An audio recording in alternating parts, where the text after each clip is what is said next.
Sớm chu nơ rừng xăm nó bè đồn phê tì đọc កំពូលដួងចិត្តជីវិតស្នេហ៍អើយគេមកគេមកគេកើយ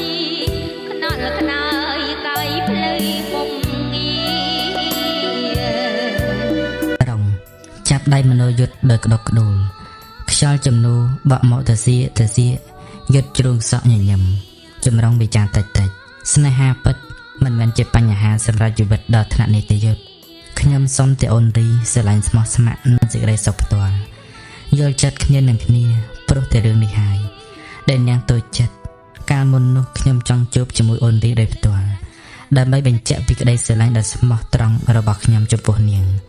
ហើយសេចក្តីស្រឡាញ់នេះពុំមែនសំខាន់តែលើសម្បករូបទេ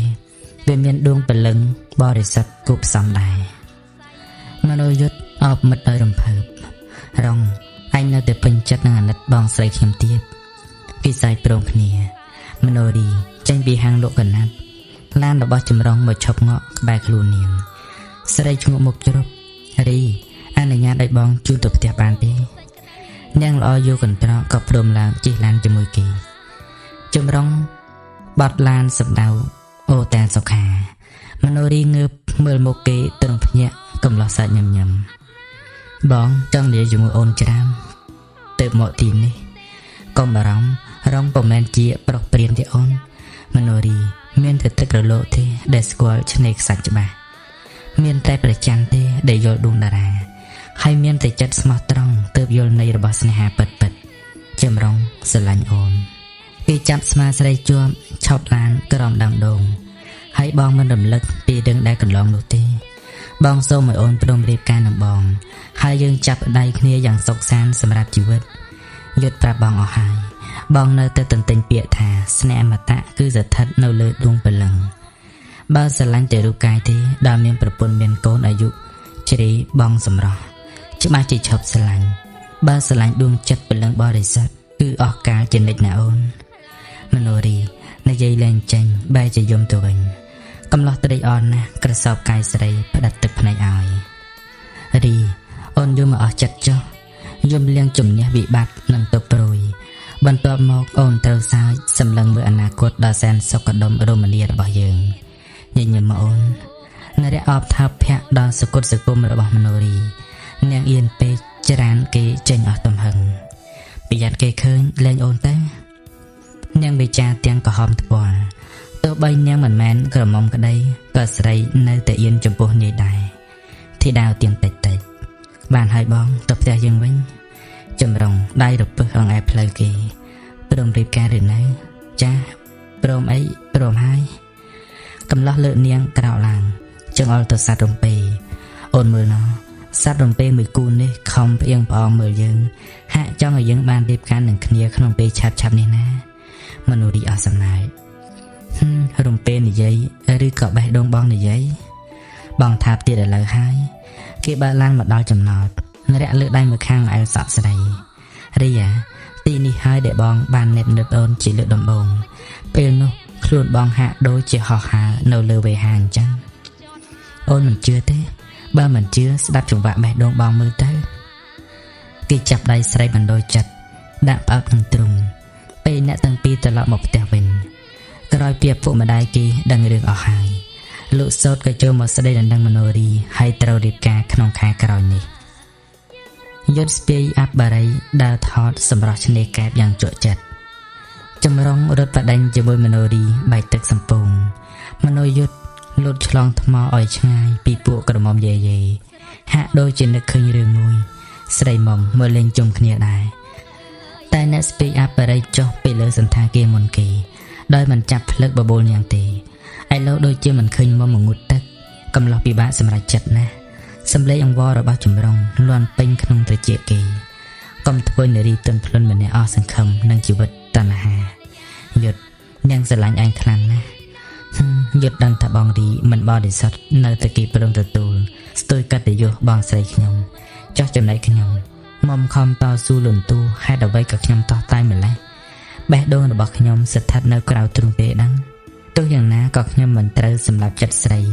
ដល់ស្លូតបណ្ដាក់នេះឡើយនាងនៅចាំក្តីសង្ឃឹមពីខ្ញុំយុទ្ធបោះជំហានយឺតត្រឡប់មកសន្តាគារពិសីស្លៀកម៉ាយ៉ូក្រហមដណ្ដប់អាវផាយពណ៌ផ្កាឈូកអបដៃមើលទិសភាពសមុទ្រ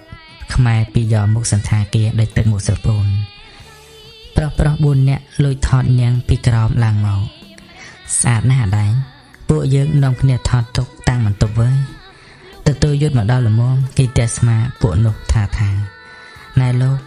កុំរៀនអត់របៀបពេកពួកនោះងាកមកភ្ញាក់ឃើញយុទ្ធស្មានតែប្តីនាងនោះក៏ប្រញាប់សំទោសរួចបែកជួរគ្នាចាញ់ទៅមនោយុទ្ធដើរមកឈរក្រោយខ្នងស្រីមុំមិនបន្តងូតទឹកជាមួយបងរីនៅឈរអីនៅទីនេះទៅវិញមុំញ៉ាំមកវល់ខ្លួនចូលបន្ទប់សន្តាគារវិញទាំងអ៊ុលដើមកខ្ញុំមិនសូវស្រួលខ្លួនទេខ្ជិលងូតយុទ្ធញញឹមតបមិនស្រួលខ្លួនឬមិនស្រួលចិត្តកំឡោះលើដៃដាក់លើក្បាលតូចតន់ស្រីមុំដើម្បីតបស្នងនឹងភក្តីភាពព្រមទាំងចិត្តបងរងយុទ្ធព្រមបកគលបេះដូងឲ្យអូនចាប់ពីថ្ងៃនេះតទៅហើយពិសីនៅស្ងៀមព្រោះនាងហាក់ដូចជាយល់សពមាននៅបន្តមិនក៏អូននៅស្ងៀមឬក៏មិនពេញចិត្តនៅចម្លើយនេះក្រមុំឈ្ងោកញីជេអាវចាព្រោះស្មានមិនដល់យុទ្ធដើរទៅមាត់បង្អួយច្រាត់ដៃភ្នែកសម្លឹងទៅឆ្ងាយមុំលោកនេះពិបាកស្មានបំផុតពីចិត្តមនុស្សសូម្បីតែខ្លួនឯងផ្ទាល់ក៏ពិបាកយល់ចិត្តខ្លួនឯងទៅហើយចុះទម្រាំអូនមើលចិត្តបងឯណាធ្លុះស្រីមុំបងជាមនុស្សមិនសូវសម្បូរមនោសញ្ចេតនាទេបងខ្វះការថ្នាក់ថ្នមច្រើនណាស់សូមអូនកុំយកចិត្តទុកដាក់នឹងរឹកពីបងអីយល់តែម្យ៉ាងបានហើយថាបើយុទ្ធព្រមទទួលភ្លេងការជាមួយអូនហើយគឺអស់មួយជីវិតបងនឹងឲ្យប៉ាម៉ាក់ទៅដណ្ដឹងអូនតាមច្បាប់ហើយប្រការដែលទាញចិត្តបងបានគឺការអត់ធ្មត់និងទំហំនៃសេចក្តីស្នេហាដែលអូនមាន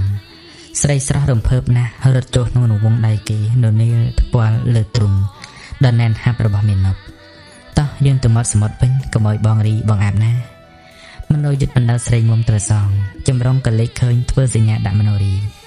មួយគូយល់ចិត្តគ្នា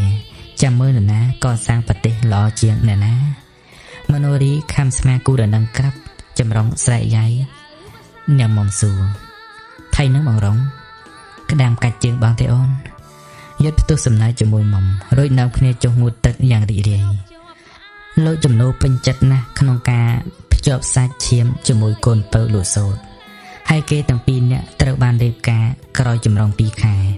ស្នេហាដែលគ្មានឧបសគ្គក្នុងជីវិតសែនសុខសាន្តថ្ងៃនេះចំថ្ងៃមង្គលការរបស់ចម្រុងយុទ្ធដើរតួជាអ្នកថតរូបសុំស្នើកូនកំឡោះដាក់ចំោះចិត្តធ្វើកូនក្រមុំធ្វើដូចជាហ្វៀលកូនស្នេហាតាមដងស្ទឹងបន្តិចទៅមើលមានអវីអៀនលួចសម្លក់គេពិសីជាអ្នកកំដរខ្ទប់មាត់សាយចម្រុងចេះតែចោលភ្នែកមើលភរិយាហាក់ខ្លាចបាត់ព្រោះនាងតែងខ្លួនអញ្ចឹងទៅរឹតតែល្អអត់ខ្ចោះយុទ្ធមកកេះខ្សឹបដាក់ទៅជាបងថ្លៃបងប្រុសទុកភ្នែកនេះលុបមើលក្នុងបន្ទប់វិញតែកុំអត់របបពេកចម្រុងសើចងាកមុខចេញពិធីពិសាភោជនាហារបានចាប់សងគ្រប់ចូលដល់កម្មវិធីរំរែកយុទ្ធឡើងរំជាមួយពិសីបាន3បទចម្រុងជាប់ទទួលភ្ញៀវលោកធំផ្នែកចារកិច្ចយុទ្ធចាប់កូនក្រមុំរំជាមួយគេជំនួសកូនកំឡោះចៃដន្យភ្លេងលេងចំបាត់ស្លូតែម្ដងមនោរីប្រកែកញ៉ាញបើមិនចេះអាបាត់រំអោបនឹងទេបូនឯងនឹងខ្មាស់គេអីចាំខ្ញុំបង្រៀនធ្វើប្រពន្ធអ្នកធំត្រូវតែចេះរំណាបងស្រីលឿនឡើងអ្នកកំឡោះអបចង្កេះបងស្រីស្អិតមិនឲ្យរត់ចោលវងរំរួចបង្វិលកាយនាងយ៉ាងថ្នមខ្សឹបក្បែរទៅជាបងរីនេះជាលើកចុងក្រោយដែលប្អូនហ៊ាននៅក្បែរបងដល់ផុតនាទីនេះទៅគឺសម្រាប់បងរងហើយណាហើយអូនឯងក៏អញ្ចឹងដែររាត្រីផ្សំដំណេរជារាត្រីផាត់ភ័យសម្រាប់នារីមនោរីជាស្រីស្ថិតក្នុងលក្ខណៈអរិស័តពិតទោះរូបកាយរស់រយក៏ដូចជាសុបិនតែមួយរាត្រីដែរនាងខ្មាស់ហើយរន្ធត់ណាស់ស្រីអង្គុយដោះគ្រឿងអលង្ការធ្វើមុខជូរចម្រុងជាបរោះរៀបសាររឿងស្រីញីគេមិនចេះទេតែគេក៏មិនងងក្នុងការថ្នមប្រពន្ធដែរកំឡោះចេញពីបន្ទប់ទឹករលាស់សក់ជូតខ្លួនស្អាតដើរមកបាច់ផ្ពាល់ភរិយាទងូតទឹកចេញទៅអូននាងល្អអោបអាវដំណេកនិងកន្សែងពោះគោ ចូលបន្ទប់ទឹកបាត់ចម្រងគេអង្អែលបបោមាត់ម្នាក់ឯងស្នូចាក់ទឹកឈូគេស្រមៃដល់ថ្ងៃជួបគ្នាដំបូងនៅមាត់អូកំឡោះរុញទ្វារចូលទៅមនោរីស្រែកយ៉ៃខ្ទប់ទ្រូងព្រោះនាងស្លៀកកន្សែងខ្លីពេកយីបងចូលធ្វើអីចូលរអូនហ្នឹងណាដោយខ្សែភ្លើងឆក់ប្រានគេទាំងពីររមូរចូលគ្នាជាប់ស្អិតកំឡោះអបអង្អែលថាបជញ្ជក់សបសាច់ទឹកស្រក់តក់លើគេទាំងពីរមនោរីញាក់ខ្លួនចន្ប្រប់បងចេញទៅអូនងើបទឹកសាន់មេនុបមូលទឹកបាត់អាចច្រមុះគេនៅតែត្រដោះសັບកន្លែងរីអូនបងអត់ធ្វើយូរហើយពេលនេះសូម្បីតែ1នាទីទៀតក៏បងទ្រាំលេងបានដែរឆោមស្រស់បំរះខ្លួនអាក្រក់ម្ល៉េះបងឃើញអូនងូតទឹកទេឃើញហើយឃើញអ្វីទាំងអស់ដែលភ្នែកបងត្រូវការសពណាស់លេងអូនតាសពប្តីឯងឬរងថាប្រពន្ធរស់រវើកមនោរីស្រែកតវ៉ាបងកំបងញាប់ពេកអូនសន្យារួចហើយភ្លើងរេត្រេដល់សតុនចាស់ពន្លឺជំនួសដួងច័ន្ទប្រោះព្រំដាក់ស្មៃក្រហមថ្លាធ្វើរេត្រីប្រចាំជីវិតនេះមានន័យបំផុតព្យុះតណ្ហាបកផុតទៅហើយនរៈប្រាស់ខ្លួនទៅមកខាងមួយសន្ទុះគេងាកមករកភរិយាវិញណែគេងបែរចូលចិញ្ចាំងអញ្ចឹងប្រយ័ត្នភ្នែកកូនដូចចិញ្ចាំងហើយបិទភ្នែកប្រយ័ត្នកូនខ្មៅដូចដុំជុំណាអូននរៈក្រឡាស់កាយអបភរិយាសាជាថ្មីក្រោមសំឡេងរអ៊ូរងំដែលយើងស្ដាប់មិនឮសាំងផ្លូវទឹកភ្នែកអាមារ៉ាកំពុងតែដើរទិញម្ហូបដោយមីងកែវគាត់ឈឺកំឡោះពី3នាក់តាមញ៉ែនាងរហូតដល់កន្លែងទិញបន្លែខណៈនោះមាននារីខ្មែរម្នាក់រត់មកចាប់ដៃអាមារ៉ាអេអាមារ៉ាមិត្តទិញអីហ្នឹងអូពិសីទេតាខ្ញុំទិញម្ហូបខ្ញុំខំតែទៅរកអញឯផ្ទះរកខ្ញុំមិនកាយដែរពិសីគឺអញ្ជើញអញឲ្យចូលរួមជាភ្ញៀវកិត្តិយសណាមែនអីអញរៀបការជាមួយនរណាដែរធីតាអំអៀនគឺបងមនោយុទ្ធអាមារ៉ាពេលនេះប្រៀបដូចគេយកកំបិតដល់វត្តស្រួចមើលឆ្កឹះថ្លើមប្រមាថនាងឲ្យឈឺចុកចាប់ស្រែកប្រឹងទប់ចិត្តនិយាយទាំងភ័ក្រស្នេហ៍ស្លាំងពិសីគ្នាស្ដាយណាស់ដោយស្អែកនេះគ្នាទៅភ្នំពេញរកការងារធ្វើផងច្បាស់ជាមិនបានចូលរួមទេតែទោះជាយ៉ាងណាគ្នានឹងប្រឹងសម្រិតសម្រាំងកាដូទុកចងដៃឯងដែរណាចាំរៀបការខ្ញុំរួចចាំទៅបានទេអាមារ៉ាមិនបានទេពិសីក៏លីអាមារ៉ាចេញទៅព្រោះនាងបញ្ញាប់ដើរអញ្ជើញភ្ញៀវទៀតចិត្តថាមិនយំតាទឹកភ្នែកនៅតែហូរអាមារ៉ាក្រាបយំលើទូកម្នាក់ឯងគួរឲ្យអនិច្ចាដោយសារតែការព្រួយចិត្តនេះរហូតធ្វើឲ្យស្រីធ្លាក់ខ្លួនឈឺគ្រុនក្តៅទើបតែសន្លប់បាត់មាត់មីងកែវភ័យណាស់រត់ទៅត្រុកទៅហៅដុកទ័រកំឡោះម្នាក់ដែលនៅផ្ទះចិត្តគាត់វេជ្ជបណ្ឌិតកិត្តិគុណមានរាងខ្ពស់ស្រឡះដោយកូនកាត់អឺរ៉ុបរឹកពីសុភាពពេលឡើងមកដល់លើផ្ទះទ្រង់ភ្ញាក់នឹងសម្រស់អ្នកជំងឺបន្តិចហើយកិត្តិគុណយកប្រដាប់ស្ទង់កម្ដៅមកដាក់លើខ្លួននាងក្រមុំរួចយកដៃស្ទាបថ្ងាសអាមារ៉ាបើកភ្នែកសន្សំអ្នកនាងក្តៅខ្លាំងណាស់ត្រូវការចាក់ថ្នាំឲ្យបានញឹកញាប់បន្តិចណែអ្នកមីងមានតែ2នាក់បណ្ដាញនឹងកូនទេឬចាក្មួយផ្ទះគ្មានមនុស្សប្រុសអញ្ចឹងពិបាកណាស់អាមារ៉ាហុចដៃឲ្យគ្រូពេទ្យចាក់ថ្នាំកំឡោះសែនពេញចិត្តនាងណាស់ព្រោះគេមិនដែលជួបប្រទះនារីណាដូចនាងចាក់ថ្នាំរួចគេទាញភុយមកដណ្ដប់ឲ្យនាងថ្នមមីងកែវលើកទៅដោះគោចេញមកអាមារ៉ាប្រឹងលេបទាំងបង្ខំចិត្តល្ងាចខ្ញុំមកទៀតតែនេះថ្នាំ2គ្រាប់2ម៉ោងក្រោយសុំអ្នកមីងឲ្យនាងញ៉ាំណាចាស់ក្មួយខ្ញុំលាសិនហើយមីងកែវជូនភ្ញៀវចុះមកក្រោមភ្លេងកាកបន្លឺឡើងយ៉ាងក្រលួចភ្ញៀវប្រុសស្រីក្មេងចាស់មានទឹកមុខប្រាំប្រៃពិសេសពួកមិត្តភ័ក្តិរបស់មនោយុទ្ធតែម្ដងគេសប្បាយខ្ញូខ្ញានឹងថ្ងៃដ៏មហោត្តមរបស់អ្នកទាំងពីរនេះណាចម្រុងឈួងអាលផ្លែននូងក្បែរភរិយាអូនរាបងហាក់នឹកឃើញថ្ងៃរៀបការយើងនៅថ្មីនេះសោះកុំនិយាយច្រើនមកទៅចងដៃឲ្យបងវិញយុទ្ធអស់កម្លាំងពេកមិនបានបើកឆាករំទេគេប្រគល់ភារៈនេះឲ្យបងថ្លៃគេវិញពិសីរំជាមួយបងប្រុសបាន2-3បាត់ក៏សម្រាកចម្រុងហៅបងមកប្រាប់មុំទៅមើលប្តីអូនទៅបើគេឈឺក្បាលខ្លាំងត្រូវយកថ្ពាល់ជំនួសនឹងជាភ្លាម បងឯងមិនដឹងជាស្អីទេនិយាយពីយុទ្ធវិញគេមិនចូលចិត្តនៅខាងណាទាំងអស់គេនៅផ្ទះខ្លួនឯងផ្ទាល់ទីនេះជាវិឡាថ្មីមួយដែលពុកគេទិញចង់ដៃឲ្យកូនទាំងពីរពិសីស្ថិតក្នុងសម្លៀកបំពាក់ពណ៌ស្វាយស្រស់យកប្រេងកូឡាមកញីថ្ងាឲ្យប្តីកោះខ្យល់ឬបងកោះមកបងងឹតមុខណាស់ស្រីមុំយកសេនមកកោះឲ្យប្តីដោយមិនចាប់ភ្លើកថាយុទ្ធកំពុងតម្រង់ភ្នែកមករកនាងឥតដាក់យូរនាងមើលមុខគេម្ដងលុកឃើញនរៈសម្លឹងពេកស្រីអ៊ីនអល់មុខជ្រុកយុទ្ធសាច់តិចចាប់អោបភរិយាពិសីបញ្ញាប់ខាត់ក្រែងបងកោះខ្យល់ឬមិនបាច់កោះទេមុំចាប់ពិចារសឹងមិនទាន់យុទ្ធជើងចាស់ក្នុងលបាយស្នេហាទៅហើយគេប្រលេះអាវរបស់មុំចោលដៃរស់រវើកមាត់មិនទំនេរច្រមុះក៏សកម្មពិសីធ្ងោតិចរស់នាងត្រូវនឹងភាពស្រាប់ស្រាលមួយរយៈក្រោយមកយុទ្ធបែរទៅមកខាងទាំងនឹងហើមធំធ្វើឲ្យពិសីសែនឆ្ងល់ណាស់បងយ៉ាងម៉េចហ្នឹងអត់អីទេគេងទៅអូនយប់ហើយណាមនោយុទ្ធកំពុងអង្គុយសញ្ញេមនិតកាន់សំណុំលិខិតមកហុចឲ្យលោកប្រធានសូមលោកជួយសញ្ញេទទួលពាក្យសូមចូលធ្វើការរបស់នារីម្នាក់ផងខ្ញុំចង់ឲ្យនាងធ្វើជាលេខាផ្ទាល់របស់ខ្ញុំព្រោះខ្វះមនុស្សគេលូកដៃទទួលពាក្យទាំងវិចាកម្រិតបព្វធម៌យ៉ាងណាដែរបាទអង្គមានលើកមើលប្រវត្តិរូបស្រាប់តែភ្ញាក់ព្រឺតអាមរានាងដាក់ថាឪពុកស្លាប់រស់នៅជាមួយម្ដាយយីនិមិត្តស្លាប់ហើយតាមនុស្សអាក្រក់រស់មិនបានយូរឡើយគេត្រឹងវិជ្ររសរសេរអ្វីលែងចេញ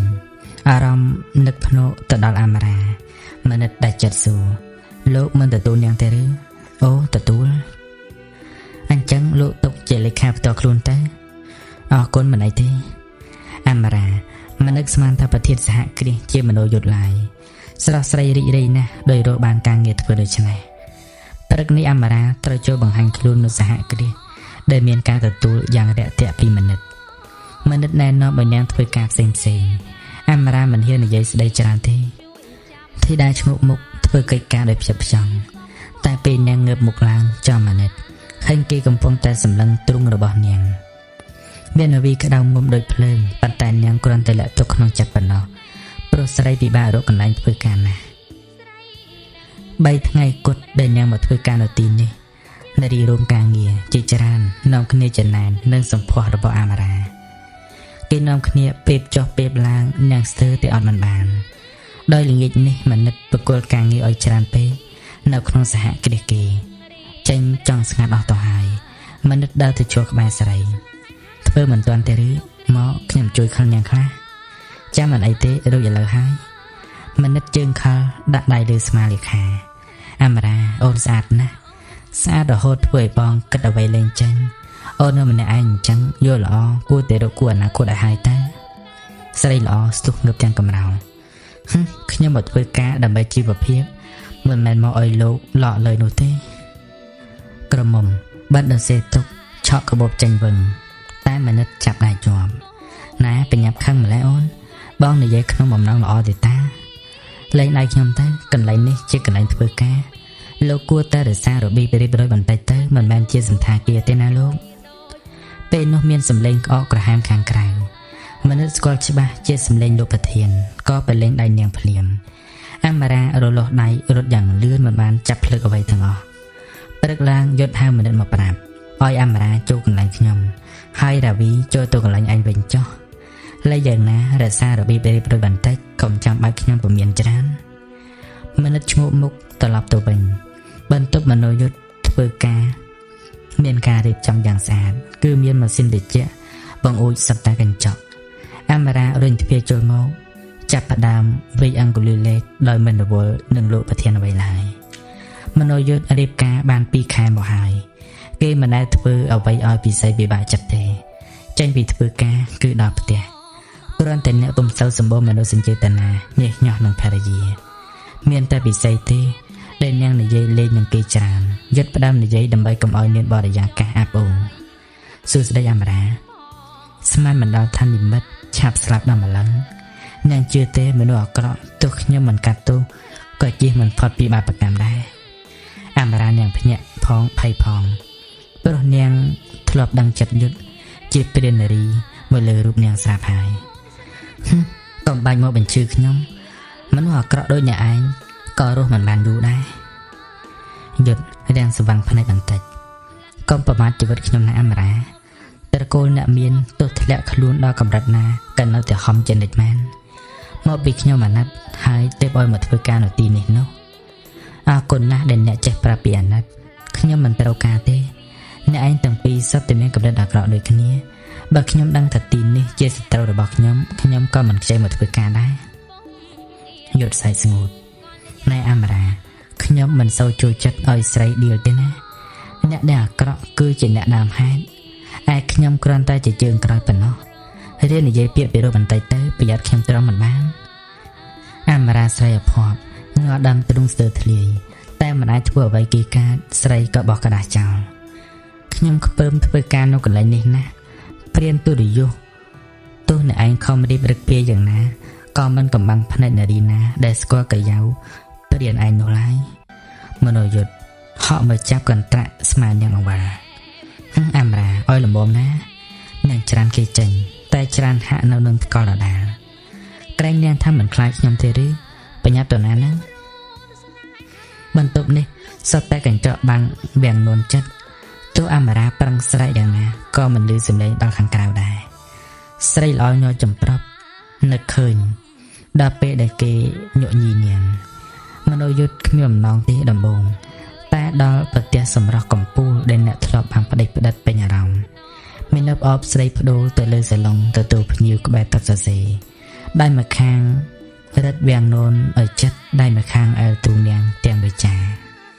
ក្រែងអូនមិនខ្លាចបងទេអីឥឡូវរើធ្វើអីតែលេងយើងទៅអាព្រាននារីយុទ្ធសង្គ្រប់នាងជាប់កន្ត្រាក់អាវរបូតអស់ជ្រមុជថើបដូចជ្រូកព្រោះគេនឹកនាងយូរមកហើយអាព្រានអាប្រៃល្អណាស់បើអូនថាបងបែបនេះឲ្យវាដូចមាត់មែនទៅចុះ